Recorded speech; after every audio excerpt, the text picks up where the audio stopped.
おはようございます。こんにちは。こんばんは。チョコレートの妖精です。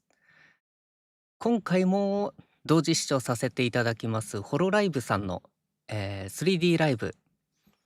台本何も用意してねえや、今日。失礼。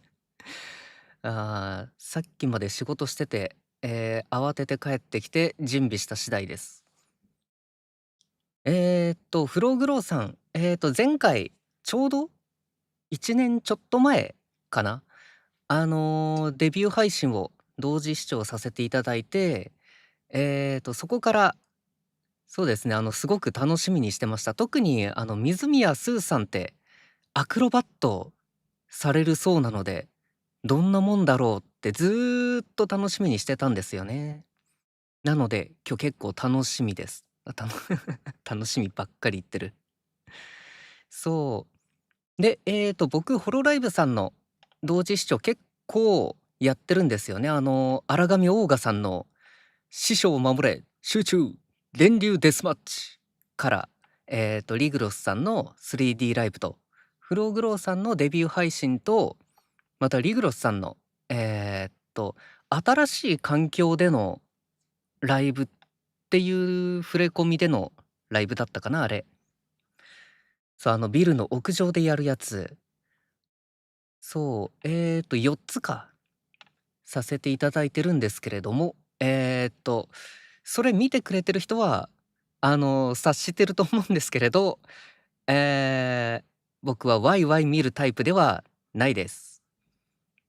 そう、特に前回のリグロスさんのライブ見てくれた人は、もう分かってると思うけれど、結構僕技術面の方、見たりするので、結構水宮スーさんのアクロバット楽しみにはしているけれど、キャッキャワクワク言ったりはしないので、あのご理解とご容赦お願いいたします。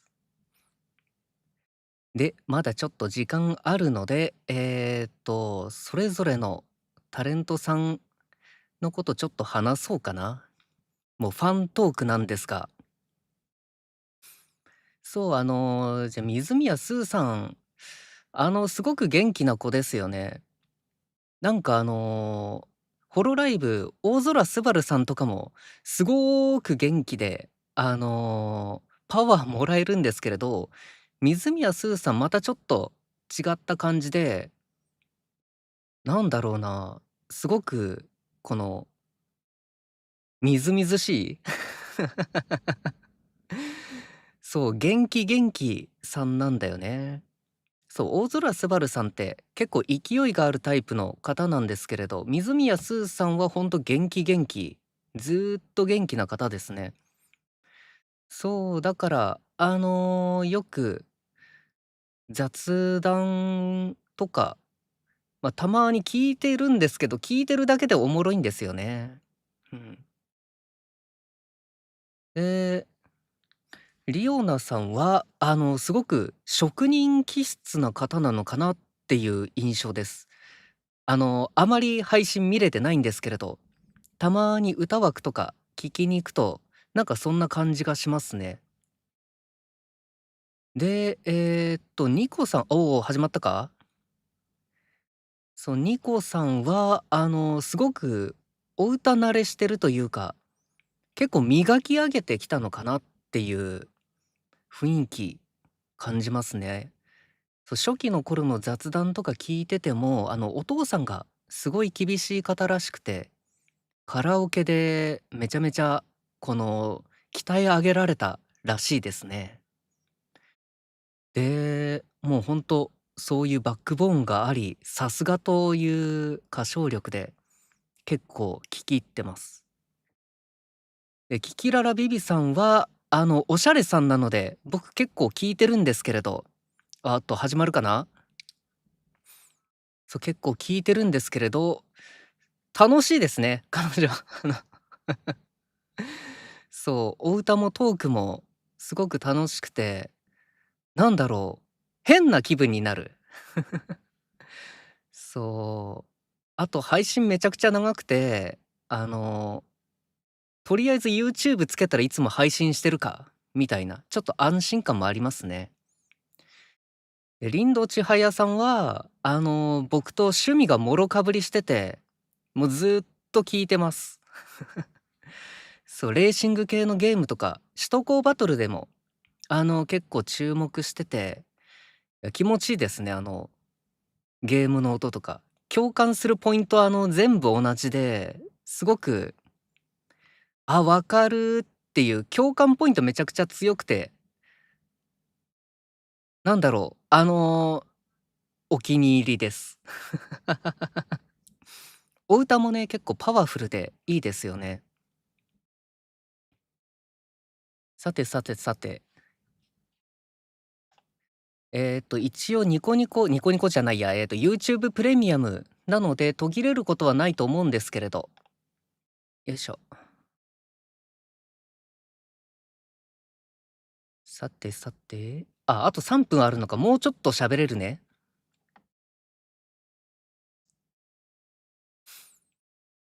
そう、林道千早さんと荒上オーガさんが、首都高バトルやってて、さすがに影響されて僕も買っちゃいましたよね。そう、製品版ん？うん、製品版、公開されてからはまだちょっと触ってないんですけれど、なんか、初めてだったんですよね、この、誰かの影響を受けてゲーム買うっていうの。そう、だからアーリーアクセスの時僕も結構やり込みはしたんですけれど、これがあれか、タレントさんの影響力かっていうの、すごく感じましたね。なんかやっぱり、気になる人がゲーム楽しそうにやってると、欲しくなっちゃう。僕もやりたくなっちゃうから。そう。なんかたまに SNS で聞く推しのパワーってすげえってこれのことかって実感しましたね、今回。うん。で、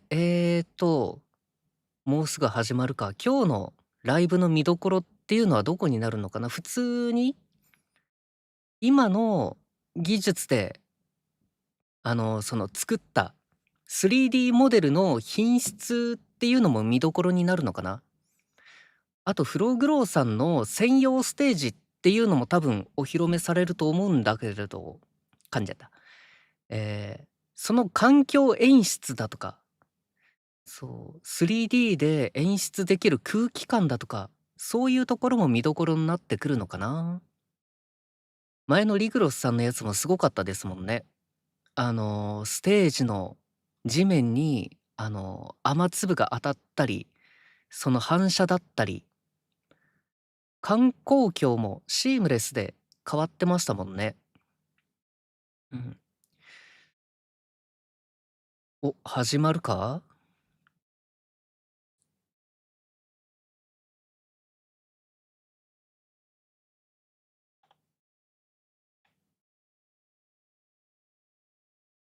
イメージビデオから入るのかな？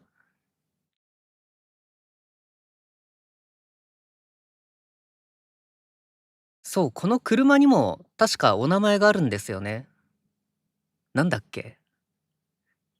なんか動物の可愛い名前ついてた気がする。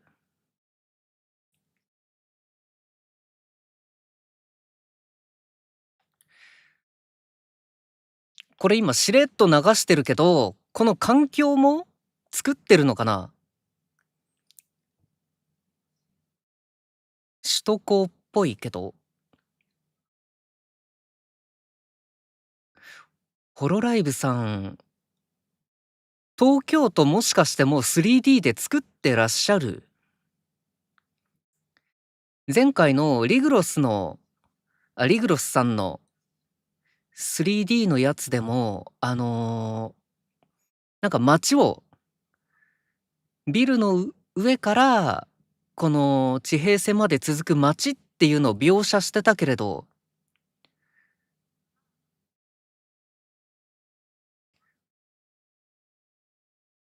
少なくとも首都高の一角と、ここの今映ってる街は 3D で作ってるってことですもんね。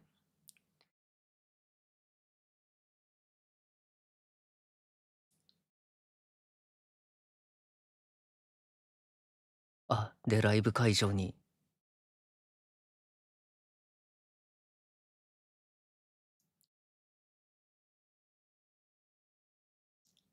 ライブ会場は3階？4階？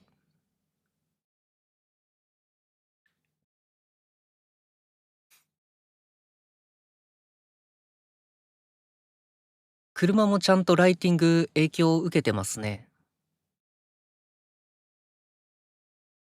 前のリグロスさんの時もそうだったんですけれど、結構フィルターを使ってるのかな？それともライティング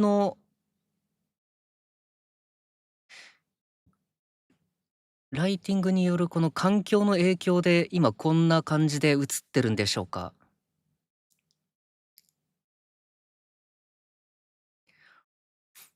ホロライブさんの 3D って、環境とこのキャラクターのモデルっていうのは別個に、この、なんだ、例の 3D ソフトにブートしてるんですけれど、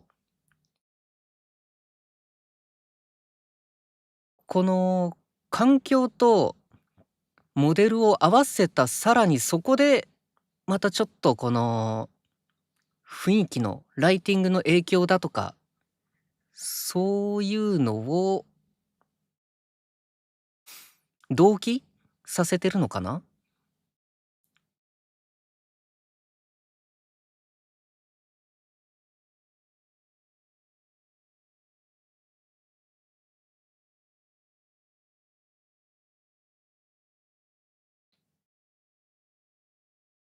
ライティング、上からの影響はちゃんと見えるんですけれど、下から反射した光とか、そういうところも影響あるのかな？ステージがマットだったらまあないかって感じですけれど、光沢があるステージだったらそういうのが見えてもいいかなとちょっと期待してます。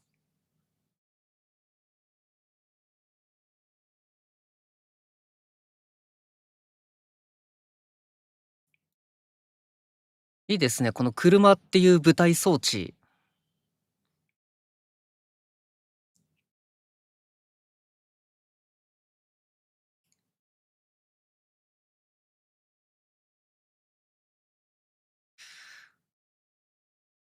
客席もライティング影響出てますね。初めてかな？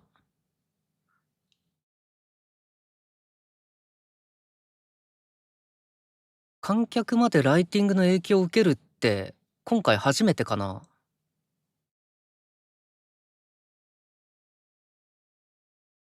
あんまりいつも意識してなかったから気づいてなかっただけかもしれないけれど。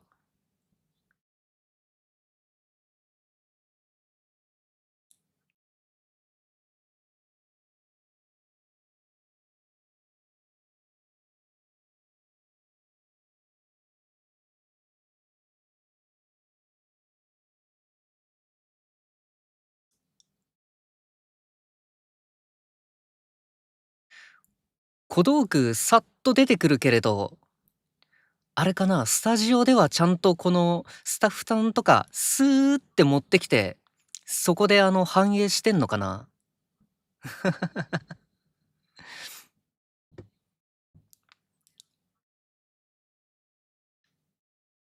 あんまりこの VTuber の 3D ライブで小物使ってるのって少ないがちなんですけれど、今回ガンガン使ってきますね。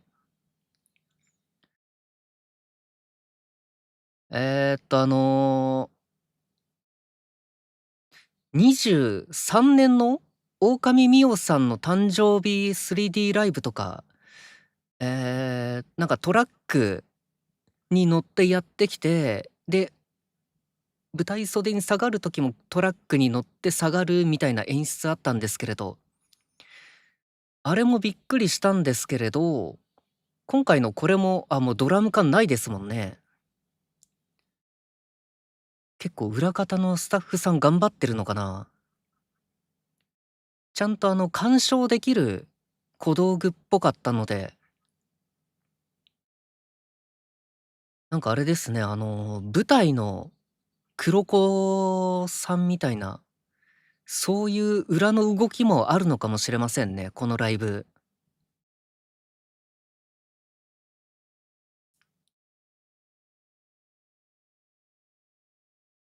ペンライトの形、いつもと違うのかな？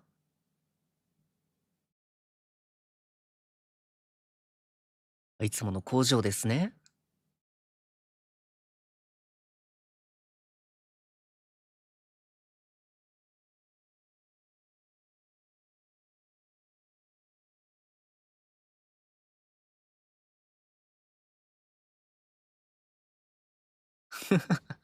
面白いんだよね、いつも。ショートも見てます。面白いんですよね。動くとこうなっちゃうんだ。なんか普段の私生活とかもちゃんと面白い人なんだろうな、ニコさんって。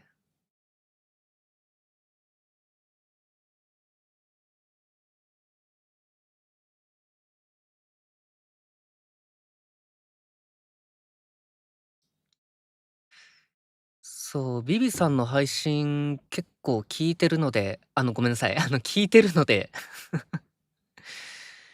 そう、常日頃から可愛い人なんだろうなとは思ってたんですけれど、ちゃんと動き可愛いですね。あの、なんていうか、可愛い自分が好きな人って、自分磨きちゃんとできる人なんですよね。そう、なんかビビさんってやっぱ動いてもそれ感じるな。っていうのも、僕も、着物着たりするので、美人を見慣れてるんですよ。なんか、そういう人たちと同じ匂いというか、感じるんですよね、やっぱり。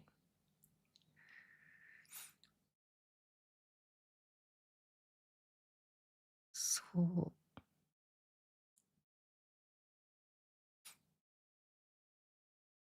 キレはありますね。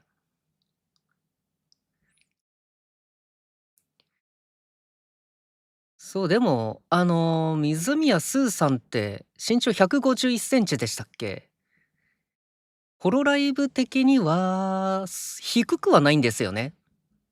平均くらい。でもフローグローさんは、全員背ちょっと高いのかな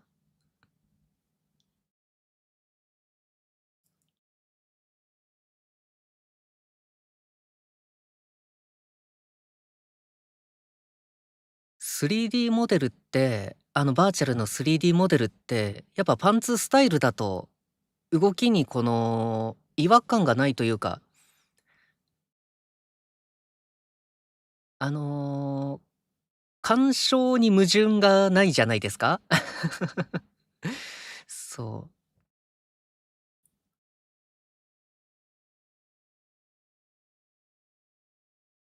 う。モリー・カリオペさんの 3D 衣装とか、パレオ？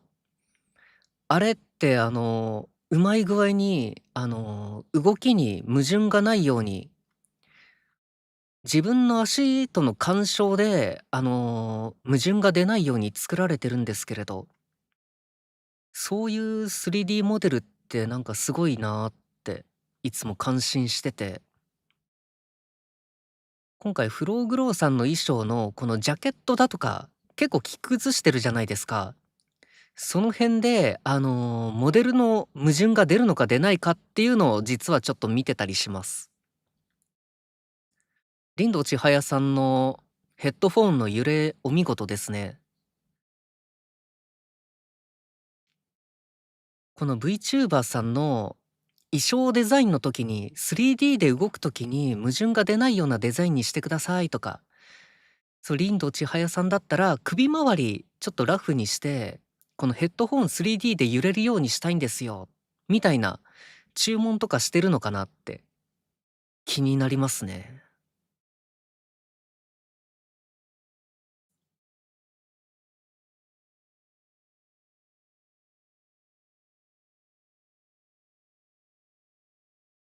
水宮スーさんのこの上着の後ろのひらひら、アクロバットした時にどういう風に動くか楽しみですね。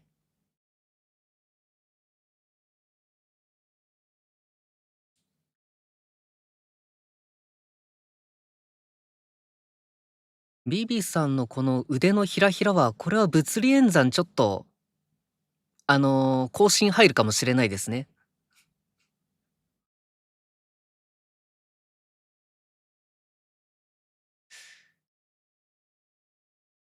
リグロスさんの時も思ったんですけど、揺れ物多いですね。フローグローさんの衣装。なんか腰に巻いてるチェーンとかも全部動くんだ。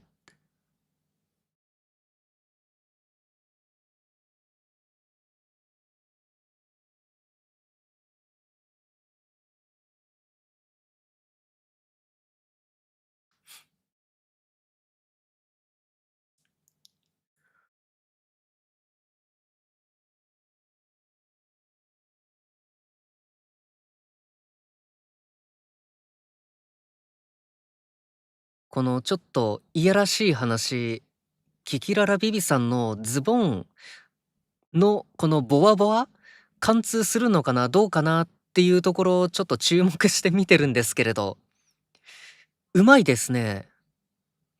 多分貫通はしてるんでしょうけれど、全然違和感なく、破綻なく見てられますね。あ、腕はちょっと貫通するのか。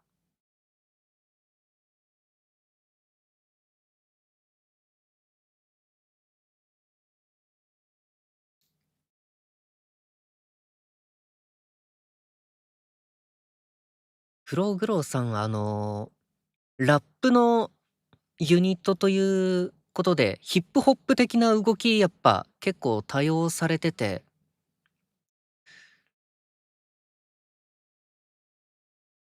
なんだろう、用語を知らなくてちょっとうまい言葉見つからないんだけれど、雰囲気ちゃんとありますね。やっぱホロライブさんでラッパーって、森カリオペさんとか、最近はジューフーテイラデンさんとか、あと白金ノエルさんも、うん。そう。でもこういうがっつりとヒップホップしてるグループってなかったので、見応えありますね。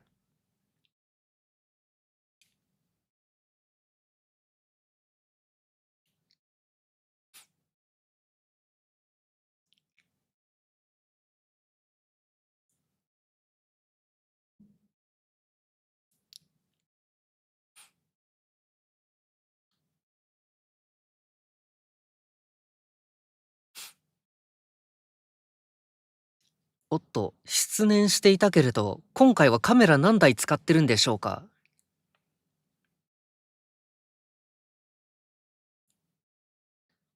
多分、10カメ以上はあるんでしょうけれど、スタジオでどういう動きしてんのかな？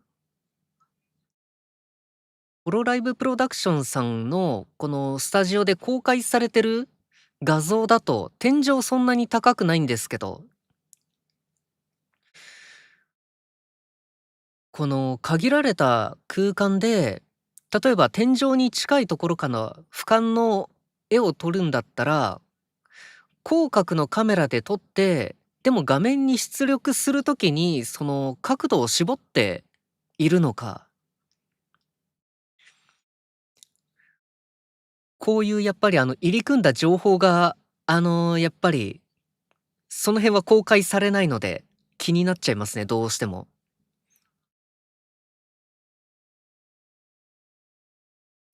で、さっきの煽りのところとかすごく広角の画角だったんですけれど、初めてかな。あんまり見なかった、こうがっつり広角の画角で、この画面に僕たちが見てる画面に反映してくれてるの。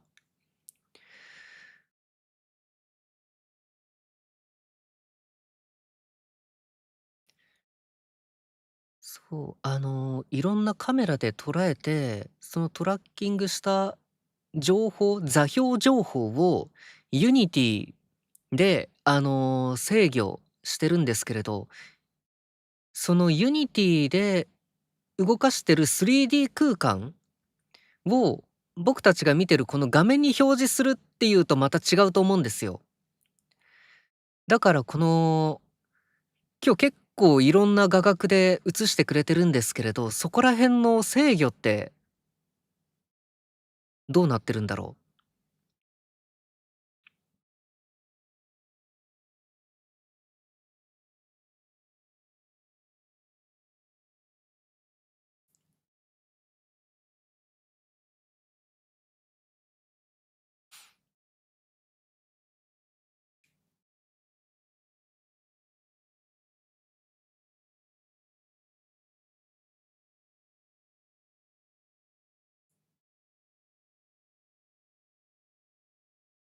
ああ、ちゃんとお立ち台も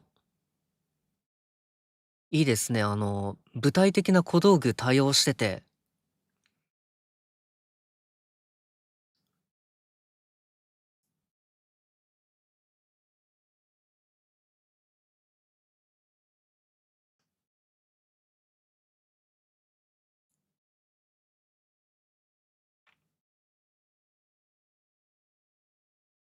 こういうフォーメーションダンスを見ると、やっぱりアイドルなんだなって実感しますね。ヒップホップのユニットではあるものの、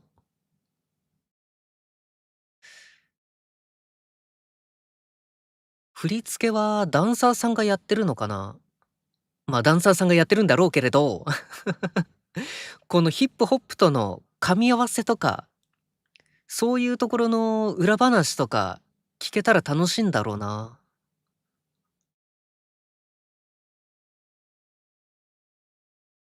いいですね、このハイライトの乗り方とか。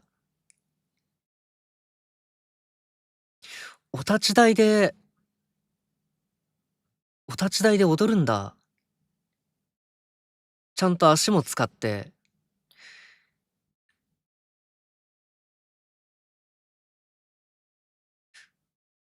これお立ち台ではこういう風に見えているけれど、実はもうちょっと広い台の上に乗ってるのかな。さすがにちょっと安全面気になりますね。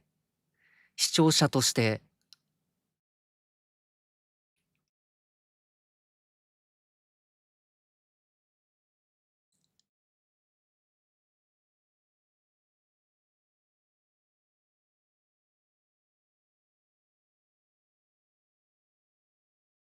目の切り替えもできるんだ。そう、ホロライブさんの衣装といえば、結構いろんな 3D のお体自体にいろんなギミックがあるものですけれど、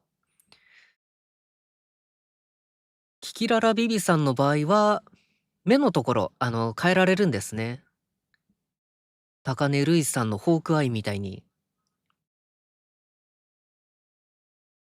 小金井ニコさんもサングラス取れたり、場面場面です。このサングラス変えられたりとかあるんだろうな。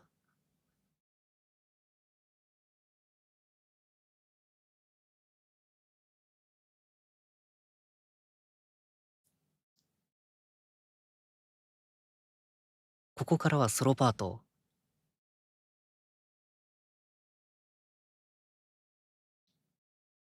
おお。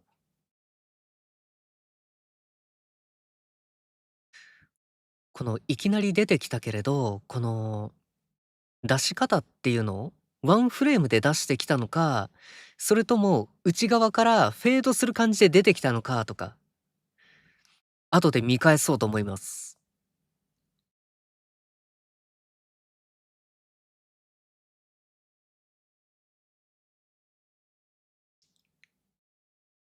バレエ？あ、そういえばやってるって言ってたっけ？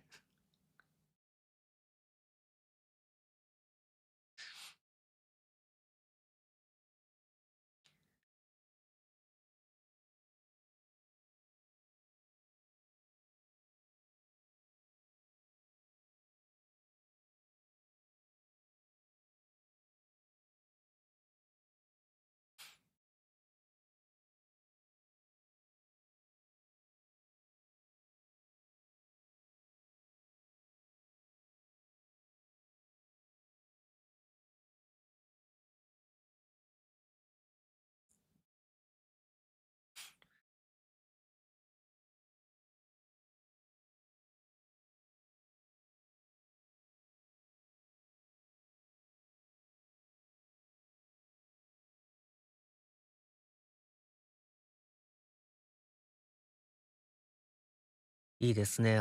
バレエやっぱり三次元的に見れると迫力ありますね。で、衣装が変わると、スカートなんだ。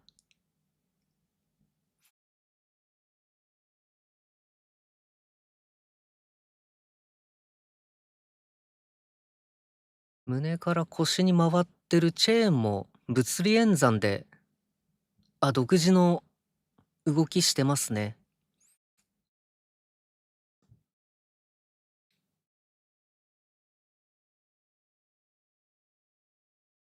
コンテポラコンテポラリーダンスとかもされてるのかな？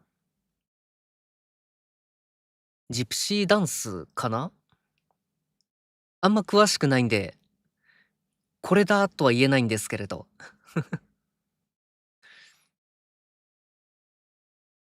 結構あれかな、重点的にバレエはされてて、その他にもまんべんなくされてるのかな？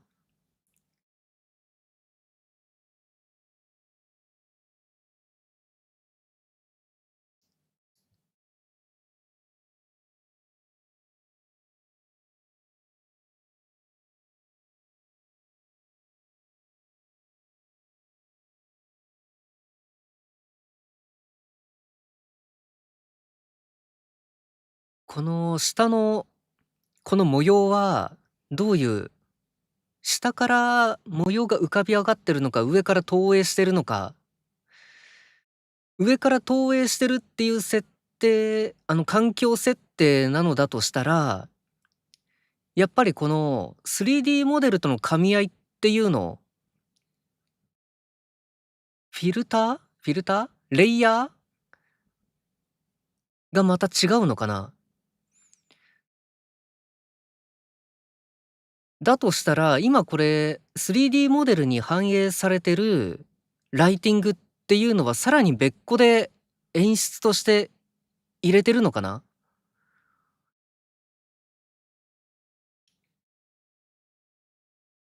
だから、ライティングのこの環境ステータスが2つある。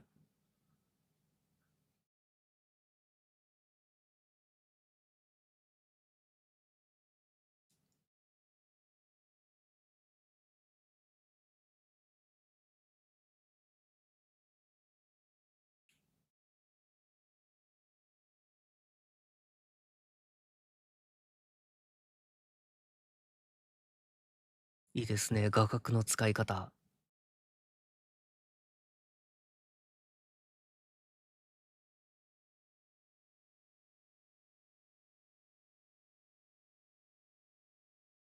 ここの中央ステージにも小物持ってこれるようになったんですね。今までは、柚木チョコさんのレッドカーペットくらいしか見たことなかった気がしましたけど、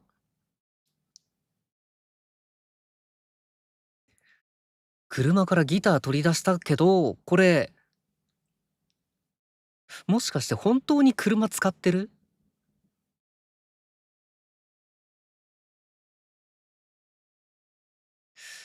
この、ちょっと、野暮かもしれないんだけれど、この車の正体ちょっと、スタジオではどうなってるんだろう？すごく気になります。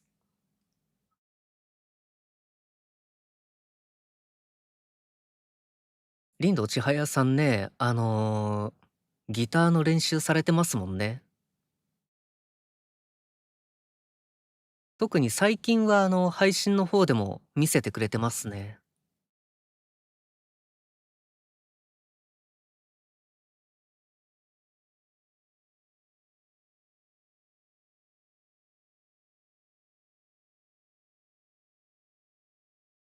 帽子なくなるとだいぶ印象変わりますね。あとヘッドフォンもないけど。やっぱ肩周りはちょっと衣装干渉しちゃうみたいですね。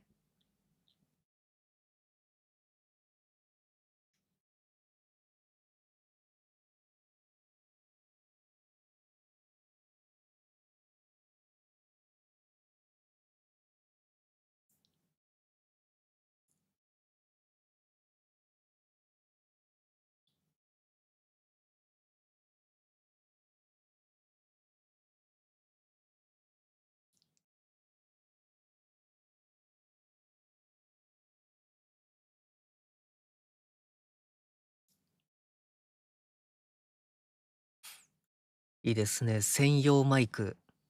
みんなそれぞれに自分のマイクあるのかな？フローグローさんは。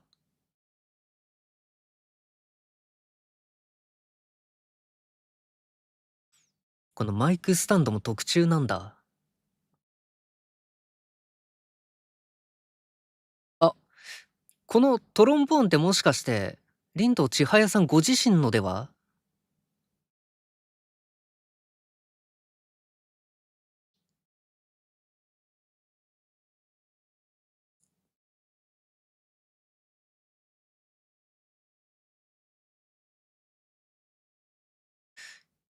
いいですね。フォークにトロンボーン合いますね。なんかこう、いい感じのやぼったさが演出されて、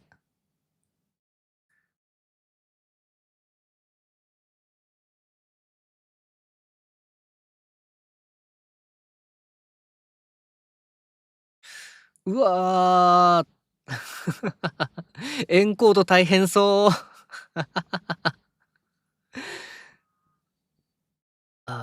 これ、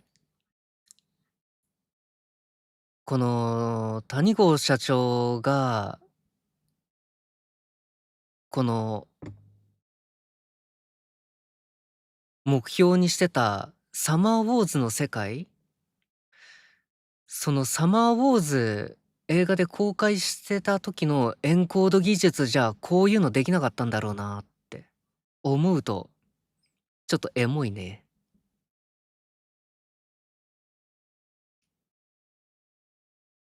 まあ、言うてサマーウォーズ公開されてもう15年くらい、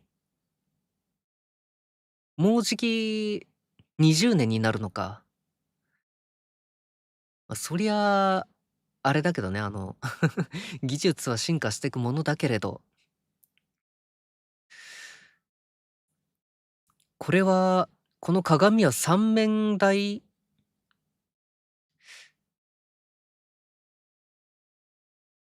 三面台は作れなかったのかな？ま、妥協ポイントか。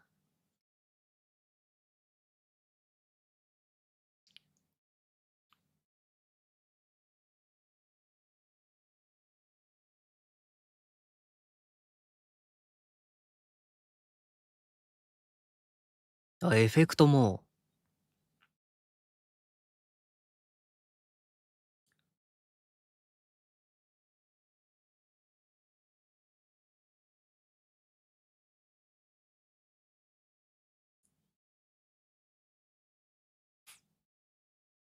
ちょっと気になったんだけれど、この、キキララビビさんってやっぱりおしゃれこだわると思うんですよね。この爪に光沢っていうのは演出されてるんでしょうか？後でちょっとでかい画面で高画質で見てみよう。そう。で、これほんとどうしようもない話なんですけれど、妥協しなきゃいけない部分って絶対あると思うんですよ。妥協しないで、妥協しないでっていうか、この自分の希望って今、どこまで叶うんでしょうか？この影すごい。三次元的に見える。黒いモデルを用意してるわけじゃなくて、これは 3D モデルの段階で、この光量を落としてるのかな？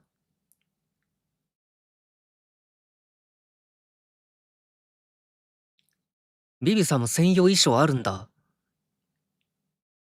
ナイトドレスチックな。でもちょっとパンキッシュなんだ。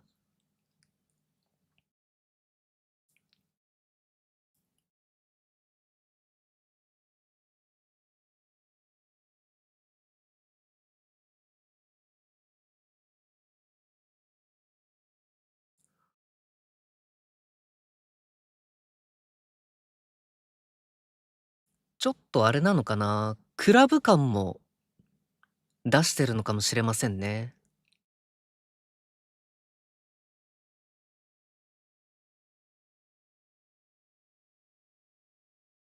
そう、さっきの衣装の希望の延長なんですけれど、デザイナーさんって、いると思うんですけれど、どこまでこの、自分の意思って反映できるのかな？こういうの発注する時、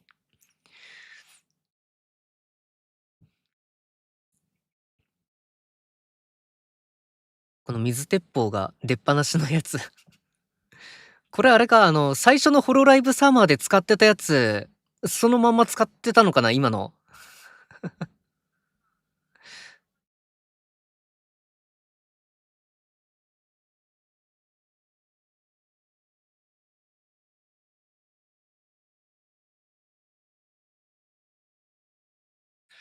靴の光沢はバッチリ反映されるみたいですね。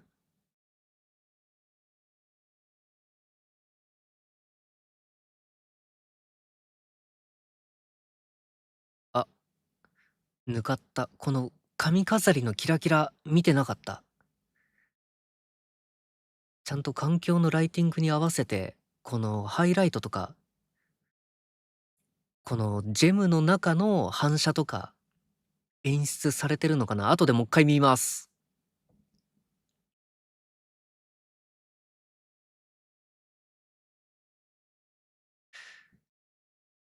小金ニコさんのサングラス、グラデーションかかってたりするから、この目の奥の映り方とか、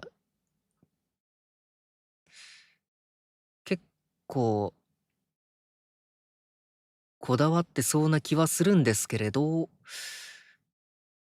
これくらい色の濃いサングラスで、奥の目を透過させなきゃいけないじゃないですか。どういうレベル設定してるんだろうな、気になっちゃうな。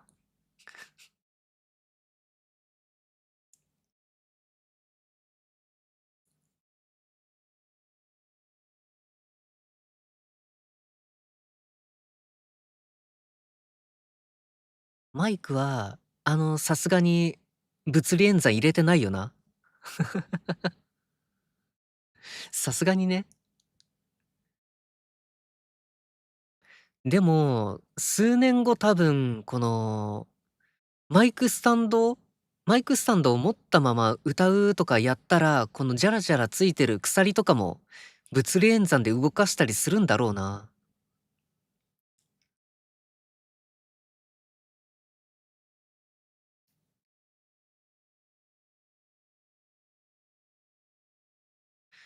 後ろ初めて見た。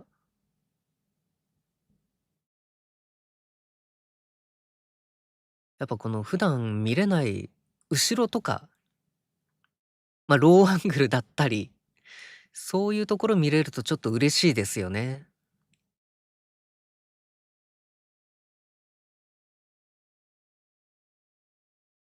このダメージズボンとか、あの、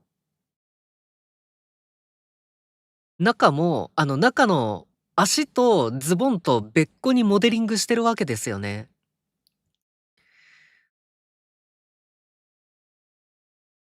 この空間的な隙っていうのも、なんだろう、ちょっとエッチな意味じゃなくて、モデリング的な意味でロマン感じちゃうな。作ってるんだよな、この見えない部分までって。このダメージズボンを 3D でモデリングするってことはさ、この表面的なズボンの表面的な部分じゃなくて、その中の足もちゃんとモデリングしてるんだよなって。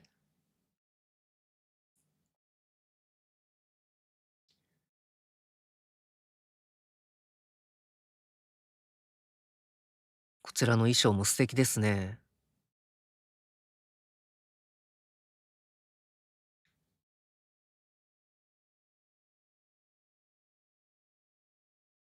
タイツ素材なのかな、この腕の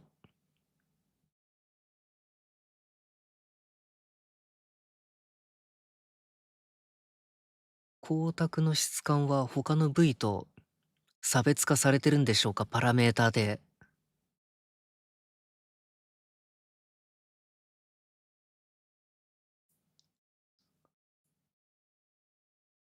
パッと見肩とか髪とかと反射の際は見られないんですけれど、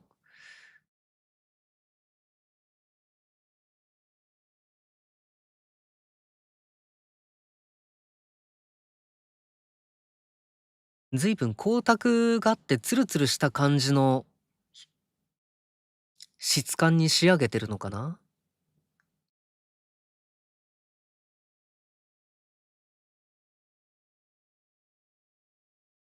今回これ見よがしに、この演出として光の玉降らしたり、立ち上らせたりしてますけれど、そう、前回のリグロスさんのライブでも、この2方向への光の玉の移動というか、やってて、だから別個に全部やってるんだよなーって。全部一括じゃなくて、別々の動作プログラム動かしてるんだよなーって。ホロライブさんにあるこのマシンパワーっていうのも、なんか相当すごいの積んでるんだろうな。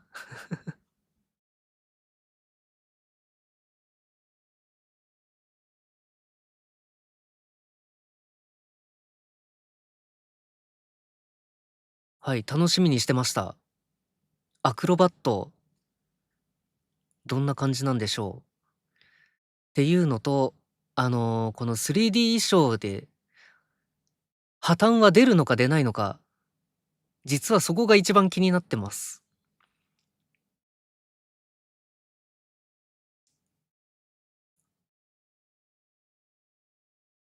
物理演算柔らかですね。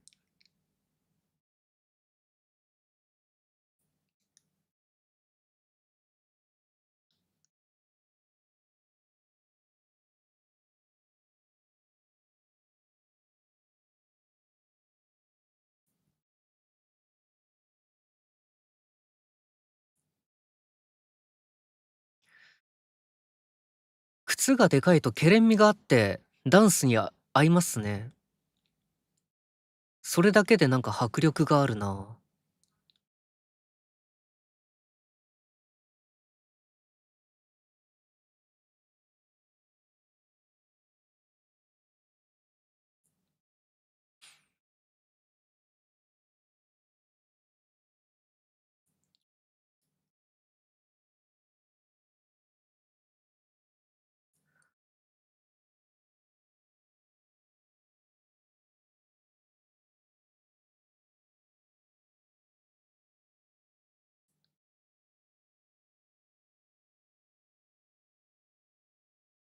だいぶこの後ろのひらひら、フードか。フードのひらひら、繊細なパラメータ設定されてそうですね。無駄に暴れないというか、さっきも言ったんですけれど、揺れ物にしてはすごく滑らかなんですよね。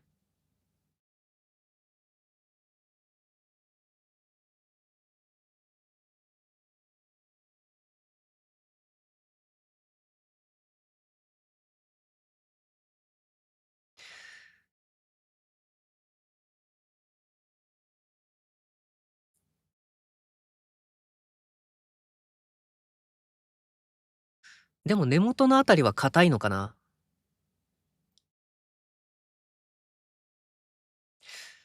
そう、でも、やっぱ根元のあたりはボーンを硬くしておかないと、貫通しちゃうんでしょうね。で、ある程度動いても、このひらひらが貫通しないように、あえてそうしてるんだと思います。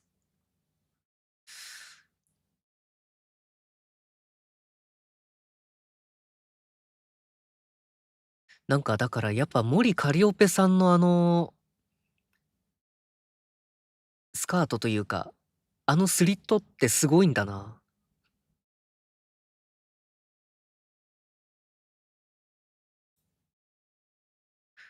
ほう。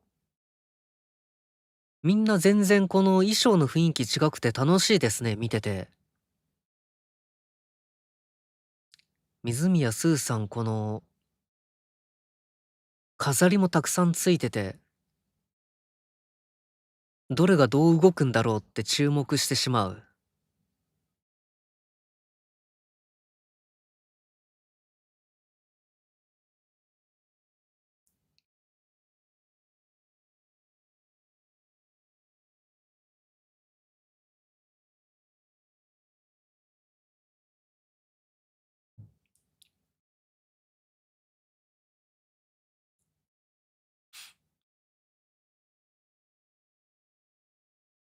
上半身のひらひらの揺れ具合、いいですね。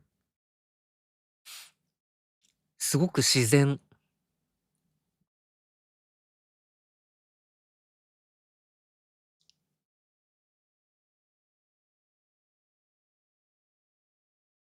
ここはさすがに腕で貫通するとかないんだな。森カリオペさんの、さっきから言ってる、スカートみたいに。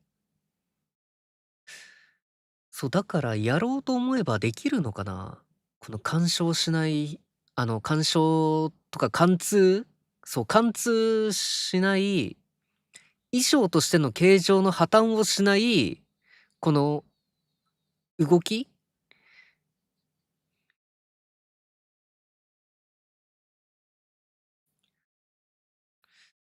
そう、ここも林道千早さんのジャケット、胸に貫通しなかったりだとか。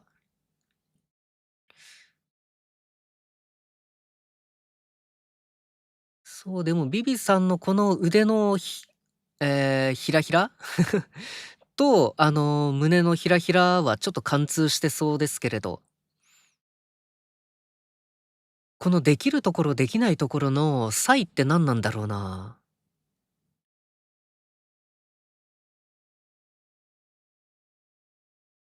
キキララビビさんのこのふわふわは多分形状を変えられないっていうところからだと思うんだけれど、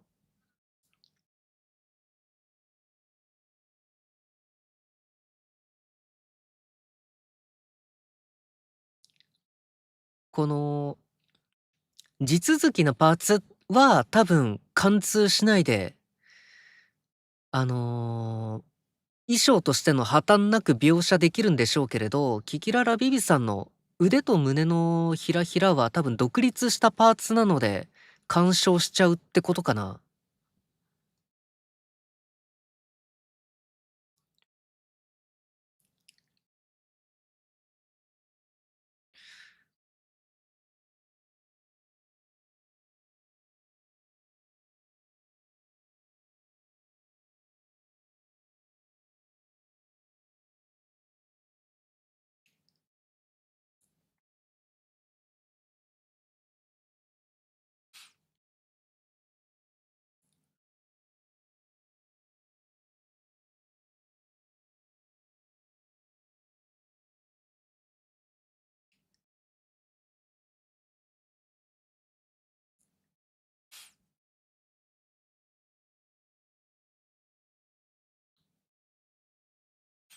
いいですね。サイリウムの色、とりどりで。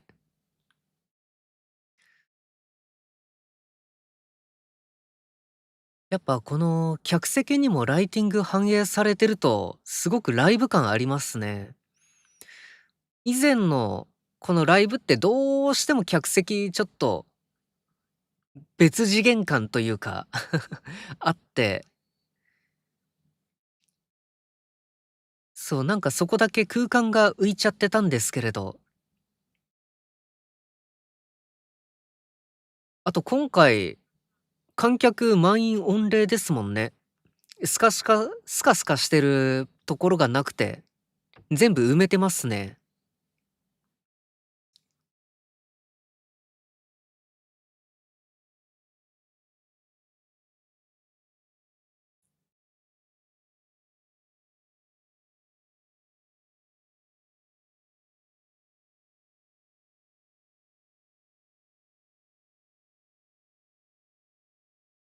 あら。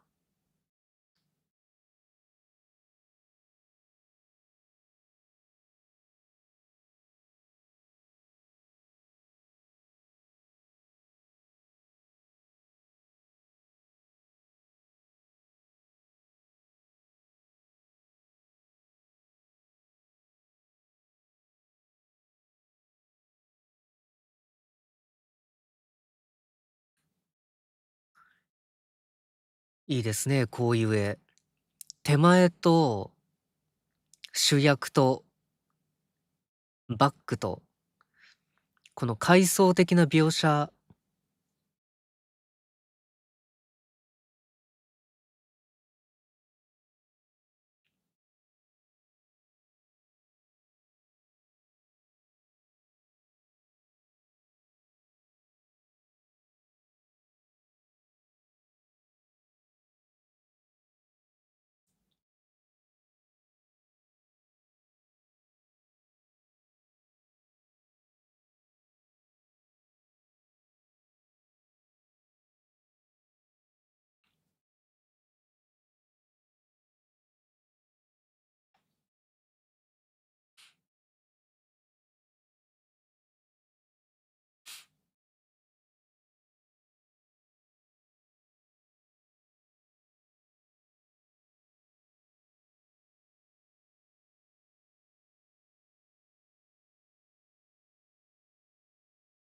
やっぱいいですね、専用のマイク持ってるって。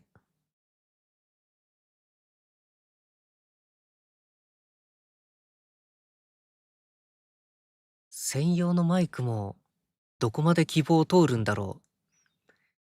キキララビビさんのこれはなんかセーラームーンスティックみたいな、すごくアレンジが効いたマイクですけれど。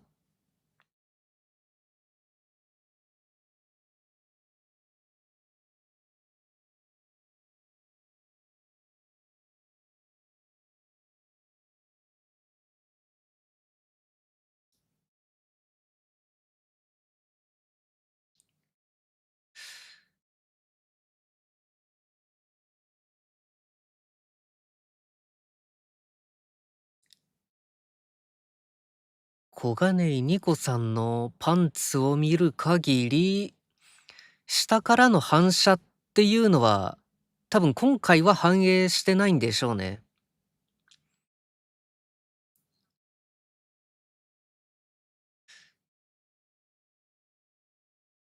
前回とやっぱりこの環境のステータスが違うっていうのもあるんでしょうけれど、このステージのライティングの設定と、3 3D モデルに反映させるライティングっていうのは、やっぱりえ別の設定なんでしょうね。枠組みというか。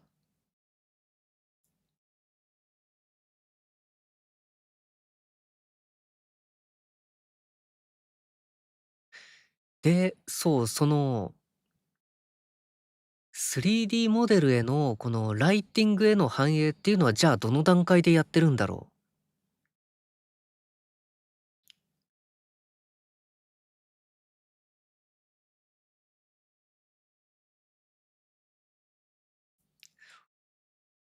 そう、そういえば最近ユニティを魔改造して独自のエンジン作っちゃうみたいな企業さん増えてるんですけれど、ホロライブさんってそういう動きあるのかな？そう、去年？一昨年あたりからもうすでにユニティで限界を感じてるみたいなお話はあったんですけれど。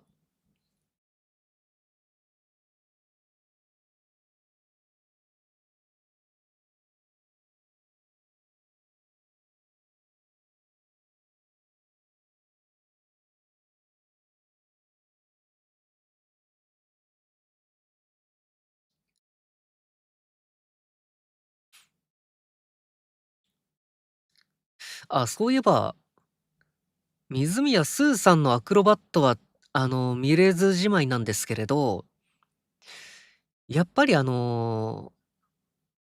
イドルだから NG なのかな、怪我する可能性がある、この演出、パフォーマンスっていうのは、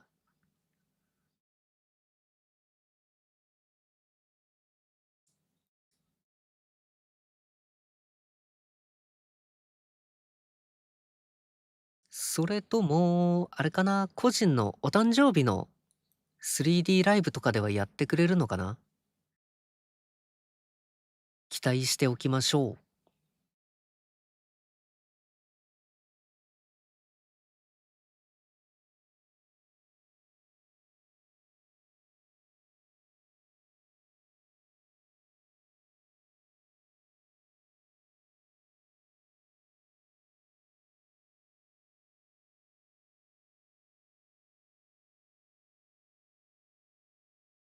あ、そうね。水宮スーさん、オーラで3メートルあるらしいですからね。荒上オーガさんよりでかい。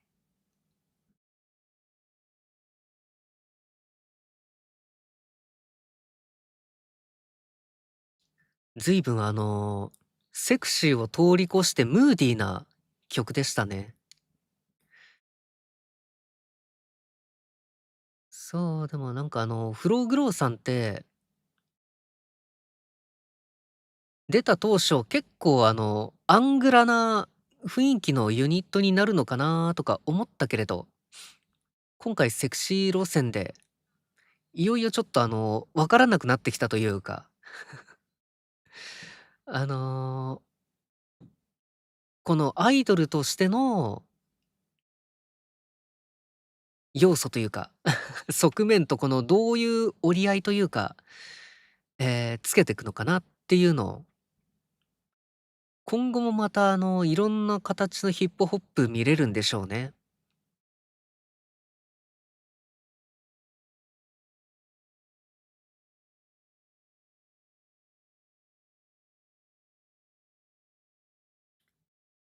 はい。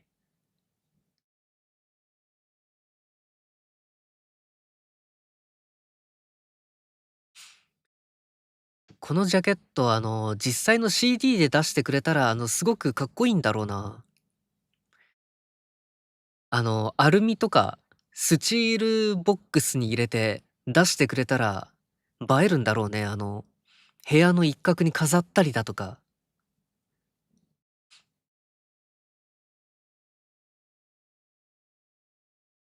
ああ、それはもう歓迎ですね。クオリティ上げてくれるのなら。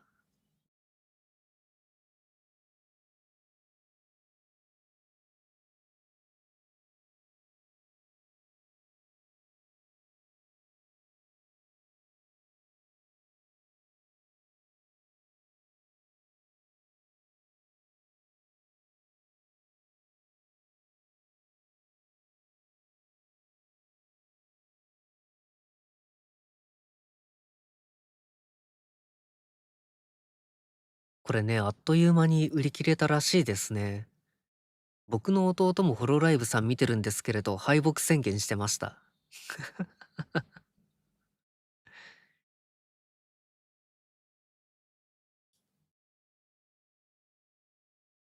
ちょいちょい気にして見てはいるんですけれど、ホロライブさんのこのカード、再販とか見たことないな。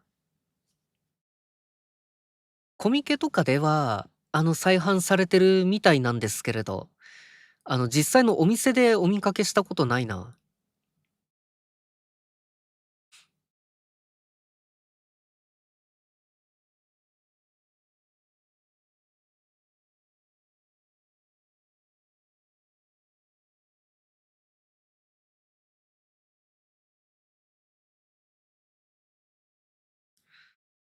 これはビビさんの大丈夫なんでしょうか？これ、紙が取り扱い注意ですね、これ。お人形って、袋に入ってるパターンのやつだと、その袋の梱包する影響でちょっと癖ついちゃったりするじゃないですか。ビビさんのは、どうやって梱包するかっていうの結構課題なんじゃないでしょうか、これ。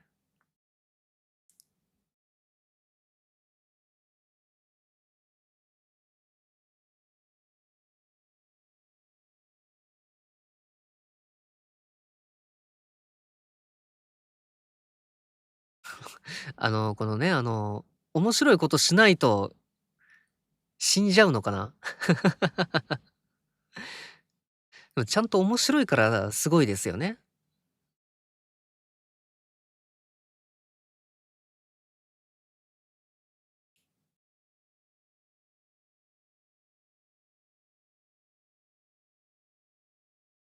そう。渋谷のタワーレコードさん、結構スペース取ってますよね、ホロライブに。なんか、先月ふらっと行ってみたんですけれど、なんかたくさんグッズあってびっくりした。CD ショップなのにこんなにポップアップしてくれるんだって。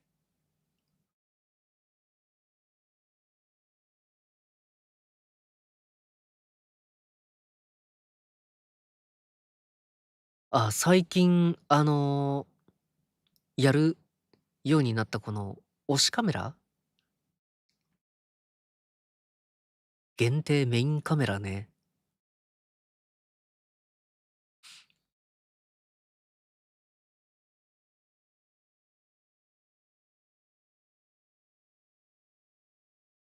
動画じゃなくて配信なんだ。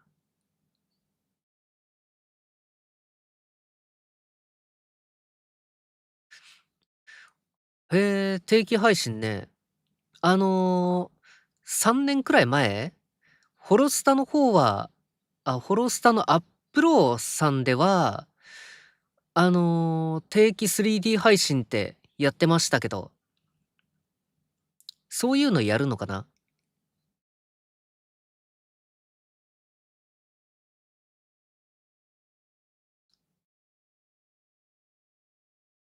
いいですね、小道具いっぱいあって。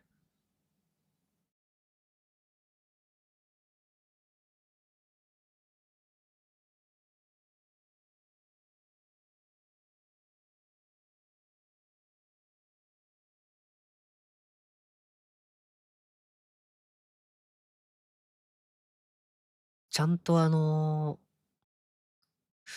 iPhone iPhone からのトラッキングだったのかな、さっきの絵って。それとも、普通に棒を伸ばしてるだけで、カメラワーク自体はスタジオのカメラで捉えてたのかな？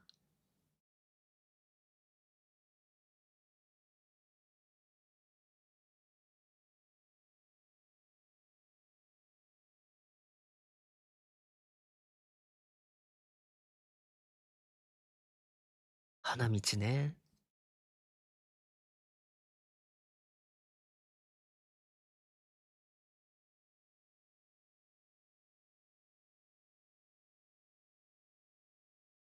はい。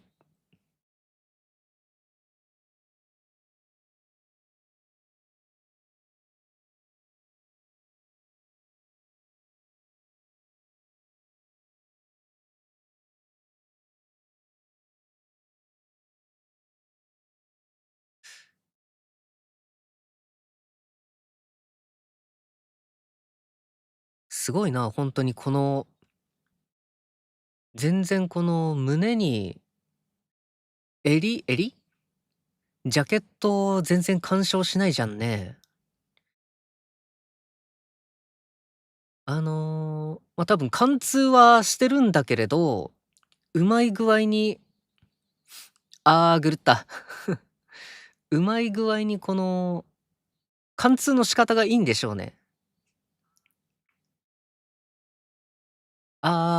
もうダメだ。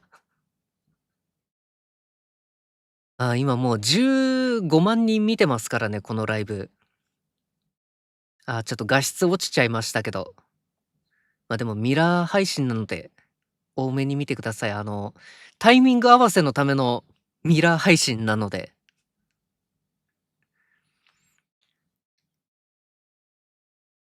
そうね、アーカイブで僕の配信見てくれてる人は、ちゃんと綺麗な方見えてると思うので大丈夫かな？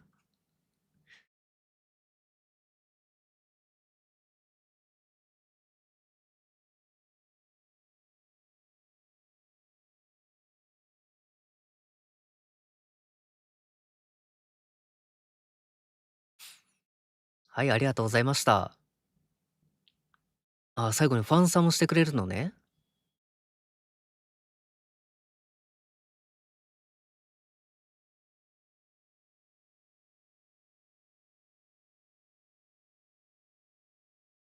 ありがとうございました。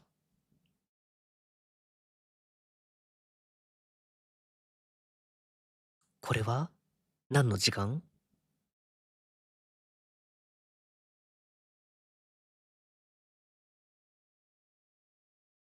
アンコールがあるのかな？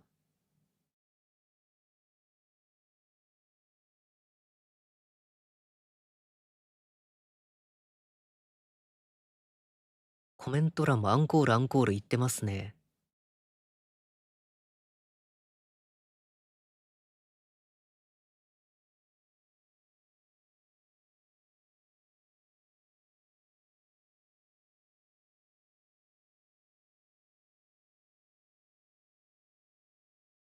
この 3D 会場内のおお、動いた動いた。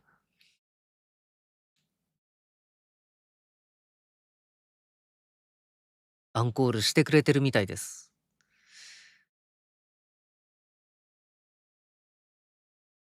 もう余念なく見せつけてきますね。この会場の広さと、動かせるこのモデルの数と、そう、アンコール演出と見せかけて、このステージの環境説明みたいな。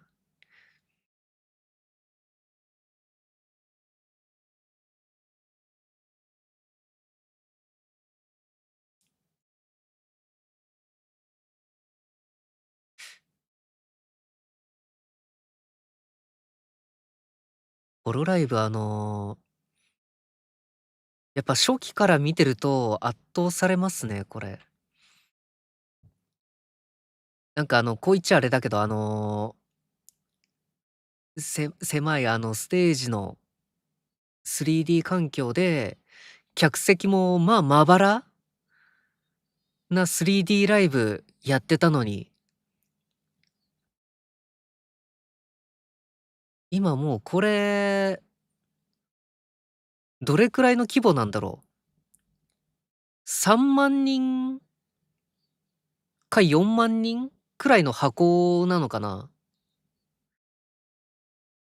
満杯に人埋めても動いてますもんね。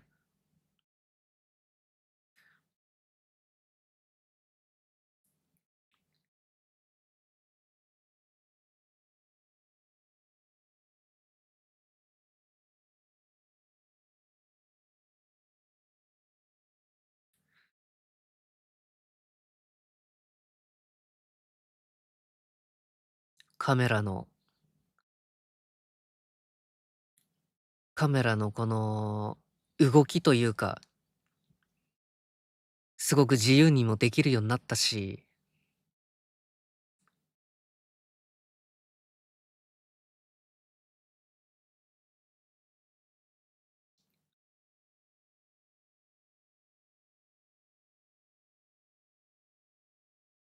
なんかちょっとセンチな気分になっちゃうな。昔を思い出すと。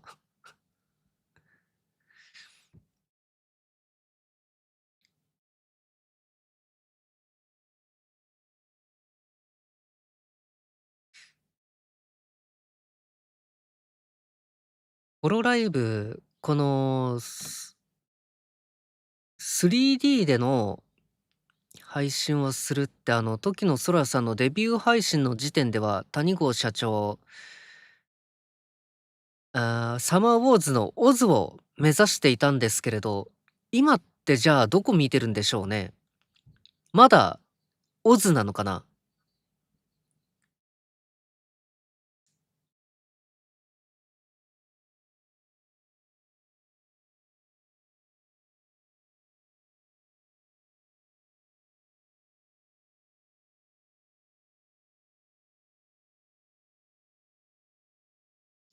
あ、そういえば、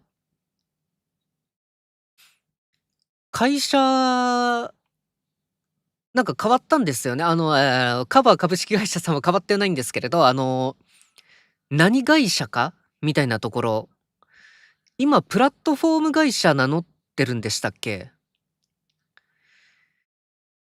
そう。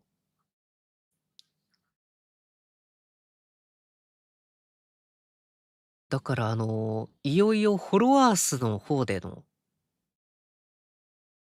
また開発が進んで、そこでこのYouTube ではなくて、フォロワースの方で、こういう 3D ライブとか見るようになるのかな。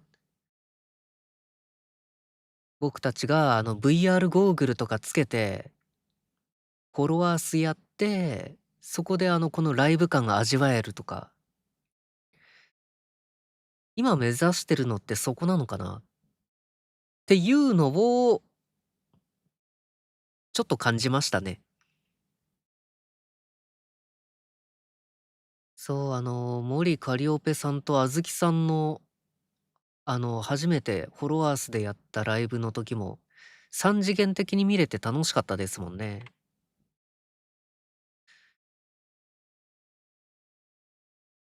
というわけで、フローグローさんありがとうございました。はい。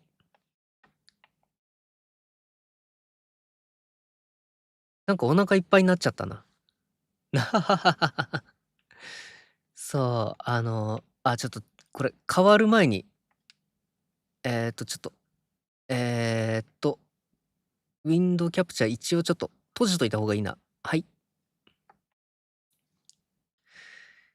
ちょっと BGM ないまんまで申し訳ないんですけれど、ちょっと違う画面用意してなかったので、そう、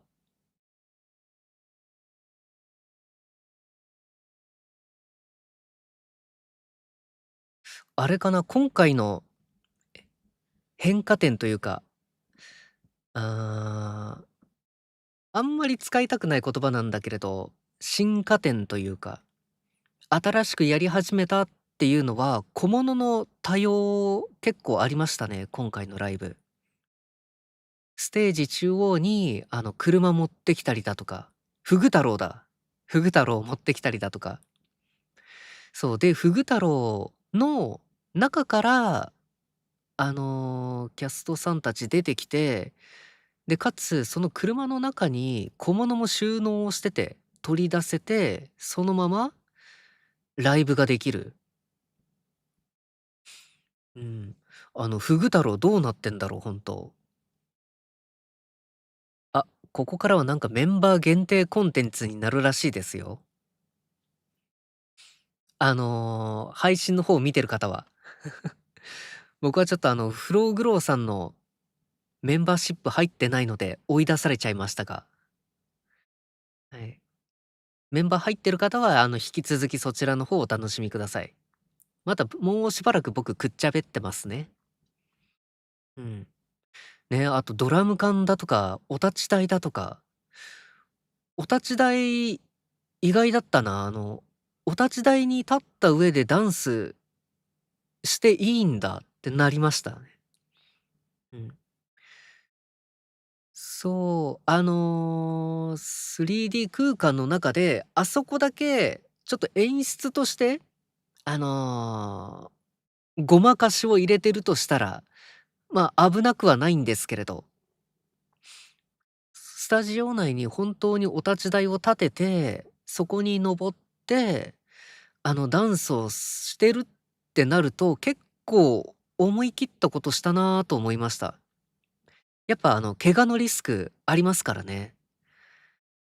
そう、つい最近ブルーロックの同時視聴でも説明したんですけれど、たった10センチでも落ちたら人間の体って怪我をしてしまうので、骨折とかも簡単にしてしまうので、すごく意外でした。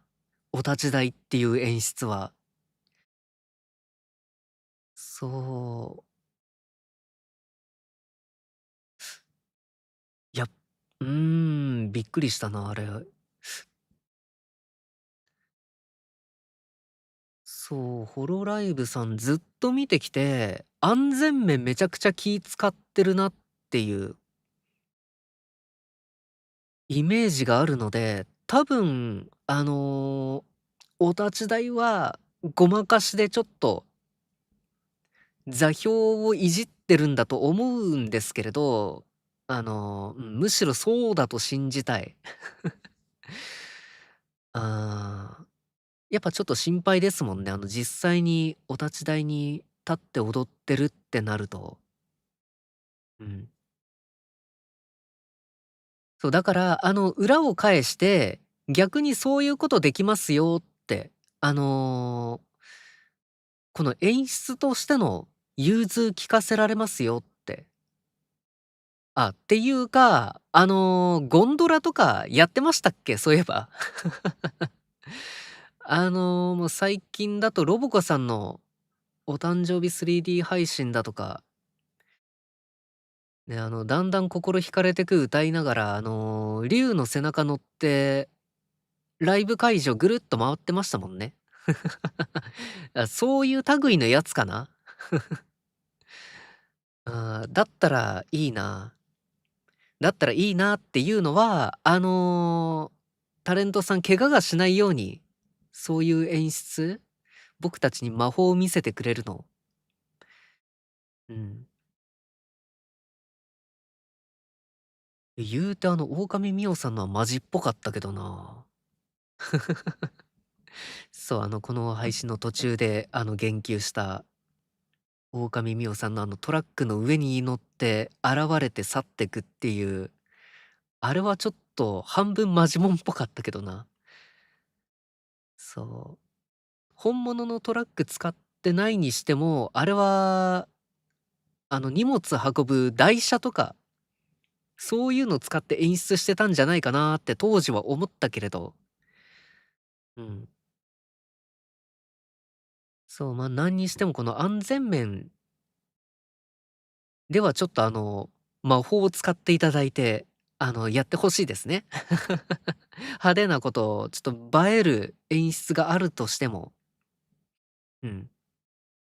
そこはリスナーとしてとても気になるところでした。そう。あと、そうね、やっぱ地面からのこの環境、ライティングの環境の反映っていうのがどうなってるのかなっていうのはめちゃくちゃ気になりましたね。そう、おそらく、天井のライティングから、デザイン的に映し出される、この模様ってあったじゃないですか、結構。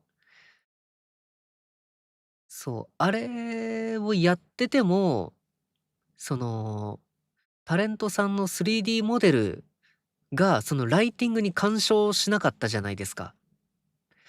ということは、このステージのライティングの環境設定と、このタレントさんの 3D モデルの環境設定のライティングっていうのは別個に行われてるはず。はず。そう。で、それが、同じものを使ってるのか、また別のものを使ってるのかとか。で、どの段階でそのライティング入れてるのかとかも気になりましたね。そう。あと、あれですね。今回のステージはこの地面からの光の反射っていうのは、タレントさんの 3D モデルには反映されてないパターンでしたね。いつだったかな、2004年の星街すいせいさんのお誕生日ライブでは反映されてたり、え前回のリグロスさんのやつでは反映されてたんですけれど、今回はなしと。やっぱステージごとに違うのか、このライブパフォーマンス的なこの意図で、そうしてくださいって言ったらそうしてくれるのか、あるいは今回のステージは、一回反映してやってみたけれど、うるさくなっちゃったから、オフにしよっかってことになったのか。うん。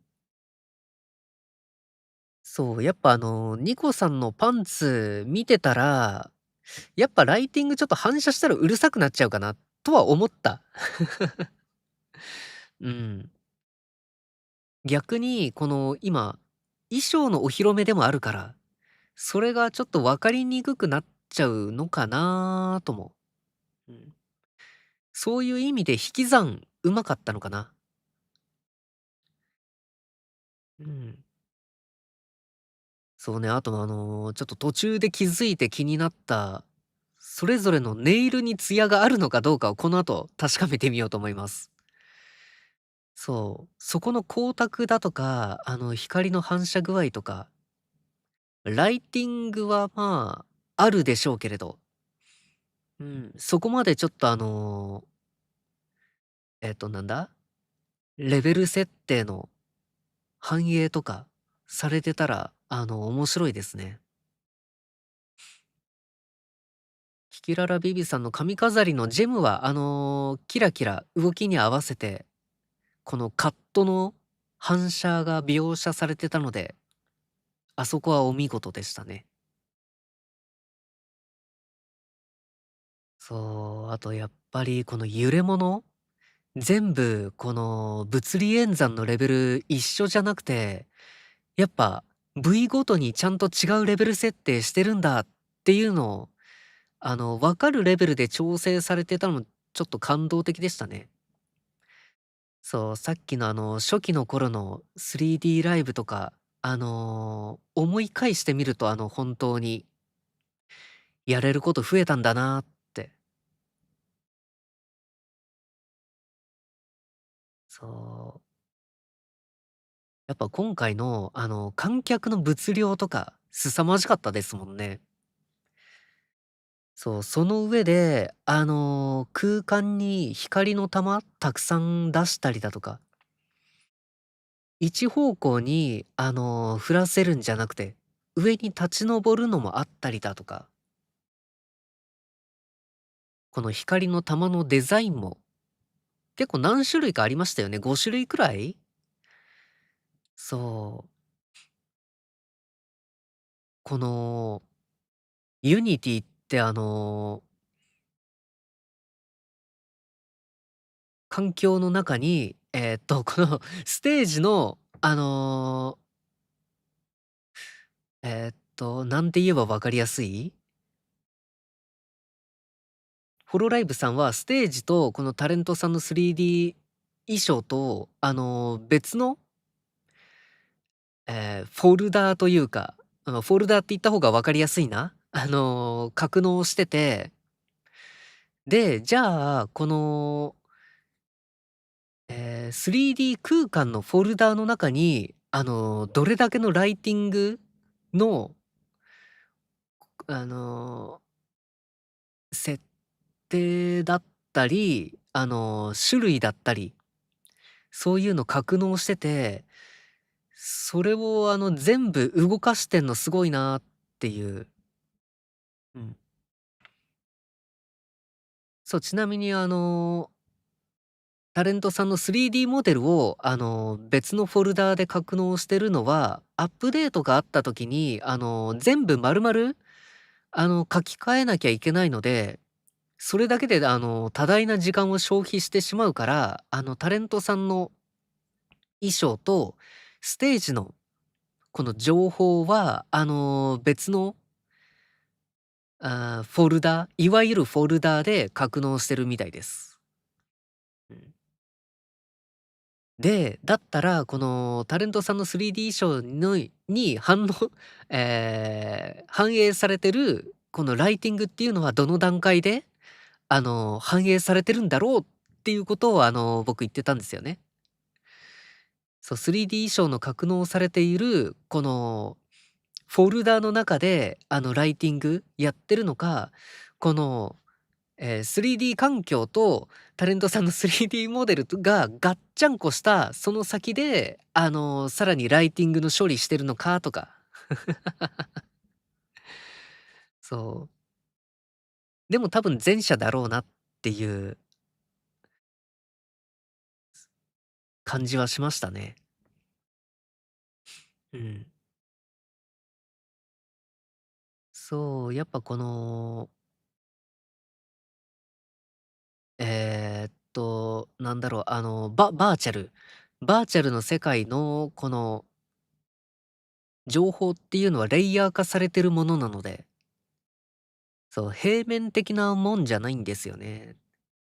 どっちかっていうと、そう、断層的な、この情報の、そう、昔のアニメ、思い想像してみたら分かりやすいかも。セル画の時代のアニメとか。そうね、白黒のそれこそディズニーさんがまだ手書きでやってた頃のやつは、一枚絵に全部キャラクターから背景から、全部一枚絵で、全編動画で動かしてたんですけれど、こういうバーチャルってやっぱりどっちかっていうとセル画のそれで、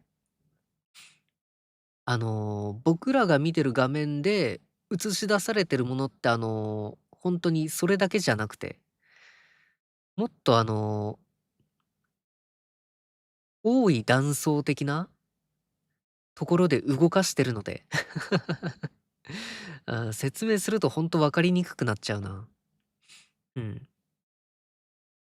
そう、僕たちの目には一つの 3D 空間しか見えていないんだけれど、そのさらに奥があるというか、うん。奥の奥の奥くらいまであるんだけれど、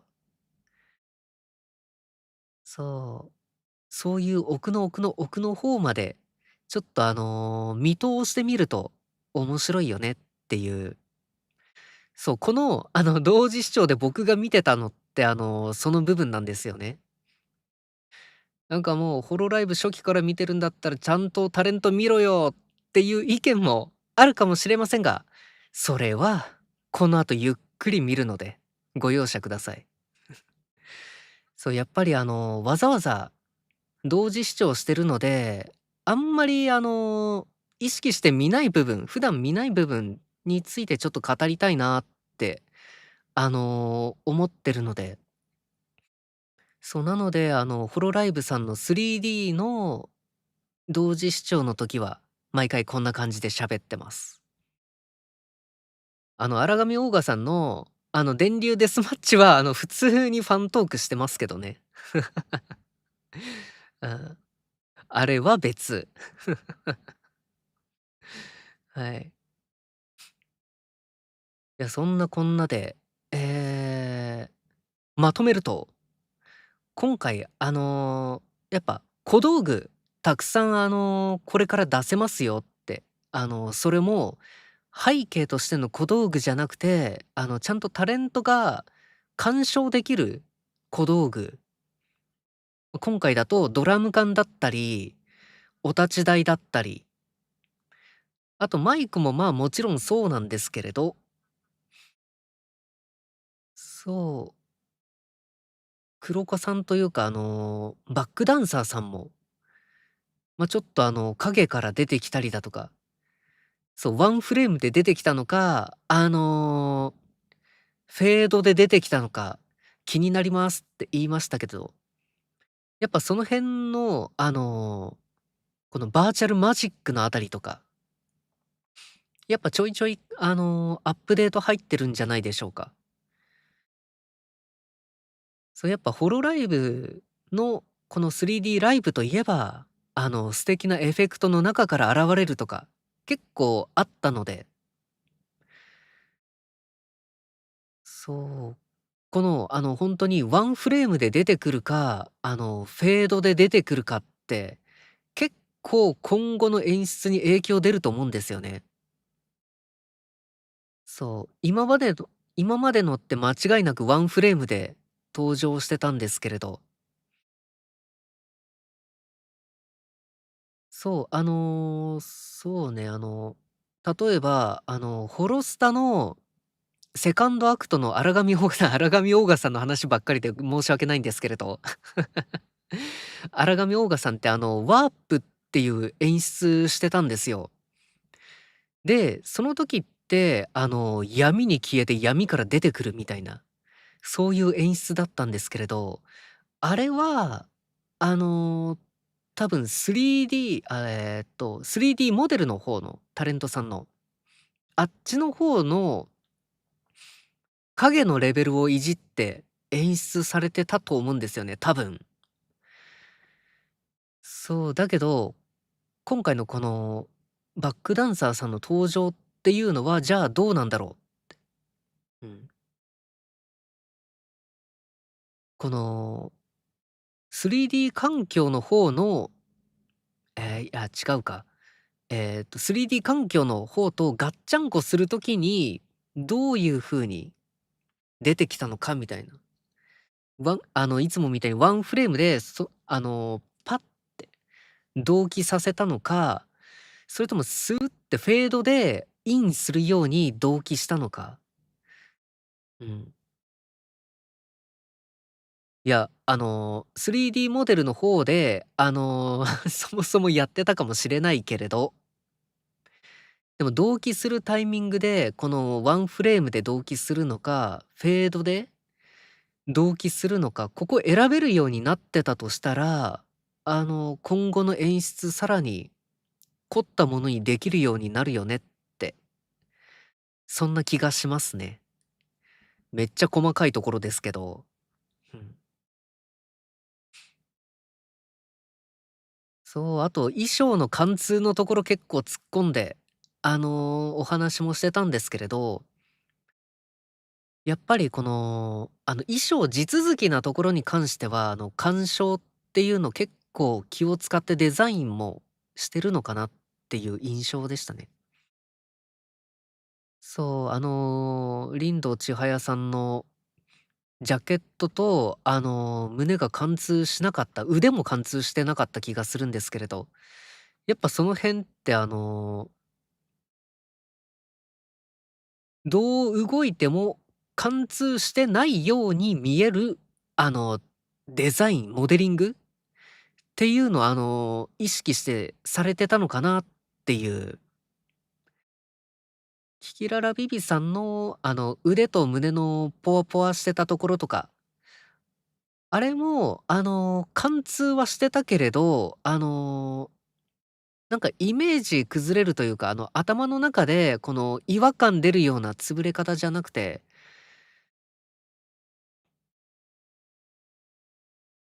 このポワポワだったら、肌に吸われるかみたいな、肌を吸い込むかみたいな、そう、そんな感じだったので、やっぱりこの衣装デザインの段階で、この貫通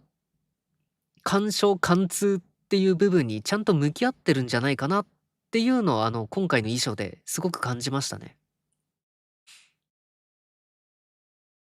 そう。で、なんで僕がこんなに、この貫通とか気にするかっていうと、ホロライブさんで一番期待してる部分なんですよね。そう、VTuber 業界って、ビジュが強い人が圧倒的に人気出るって言われてるじゃないですか。で、3D モデルの、差がつくところってまさにここだと思うんですよ。そう、ちょっと強い言葉使うんですけれど、チャチな 3D モデルって、ガンガンこの形状破綻するじゃないですか。でもホロライブさんの見てると、すごく気使ってるなっていうの毎回感じるんですよね。そう、ね、時のそらさんの、初めてのお正月衣装って、袖なかったじゃないですか。ノースリーブの着物だったじゃないですか。あれってやっぱりひらひら干渉するの嫌ってのことだったのかなって、僕の中では、あの、そういうことになってますけれど。そう、やっぱそういう弱点っていうのをどんどん克服してきてるなっていうのは、感じてて、さくらみこさんとか、袖しっかりありますもんね。で、そう、あれも貫通するものの、別に気になるレベルではないというか、頭の中で激しい違和感と、この、嫌悪感を抱くような貫通の仕方ではないじゃないですか。そう、だからホロライブプロダクション、この堂々と、この 3D 衣装化してくるものについては、本当に気を使ってるんだなっての感じます、毎回。だからこそ、やっぱり、ホロライブプロダクションさんにはいち早く、破綻のない 3D 衣装っていうのを作れるようになってほしいですね。そういう期待があっての、この注目ポイントでした。うん。あの、そうね、あずきさんだったかな、3D で振り袖の実装したのって。